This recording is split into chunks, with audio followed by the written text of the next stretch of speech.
কোটি টাকার 300 ভাগের 1 ভাগ টাকা দিলে এই যে আমাদের ব্রহ্মপুত্রের বামটির একটা বাড়ি ভাঙতো না। এই যে বাড়ি ভাঙে এটা কোনো প্রাকৃতিক কারণ নয়, এটি হচ্ছে রাষ্ট্রীয় ব্যর্থতা। এই জায়গায় আমরা দেখেছি সারা বাংলাদেশের সবচেয়ে গরিব জেলার নাম কুড়িগ্রাম। 2011 সালে বাংলাদেশ পরিসংখ্যান ব্যুরো, বিশ্ব ব্যাংক, বিশ্ব খাদ্য কর্মসূচি একটা দারিদ্র মানচিত্র তৈরি করেছিল।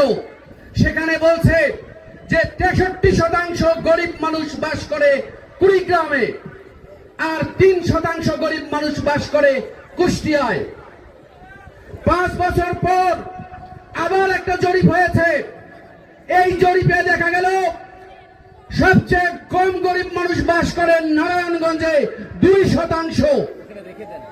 সারা দেশে গরিব মানুষের সংখ্যা কমেছে 7%, আর কুড়িগ্রামে গরিব মানুষ বেড়েছে 8%।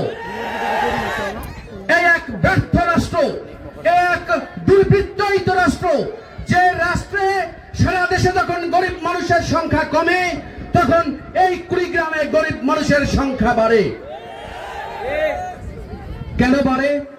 আমি গত কয়েকদিন আগে এখানে এসেছিলাম ব্রহ্মপুত্রের পাড়ে। মানুষজনদের এই কান্না আহাজারি, একজন যখন কথা বলছে আমি লক্ষ্য করছি একটু দূরে আমাদের মা বোনেরা ক্রমাগত চোখের পানি মুছছে। এই চোখের পানি দেখার জন্য রাষ্ট্রের চোখ তৈরি হয় নাই। এক অন্ধ রাষ্ট্র, এই রাষ্ট্রকে চোখ দিতে হলে এই নদী পাড়ের মানুষের জেগে উঠতে হবে, এর কোনো বিকল্প নেই। আমি বলি 2021 সাল থেকে 2024 সাল রংপুর জোনে পানি উন্নয়ন বোর্ডের কোনো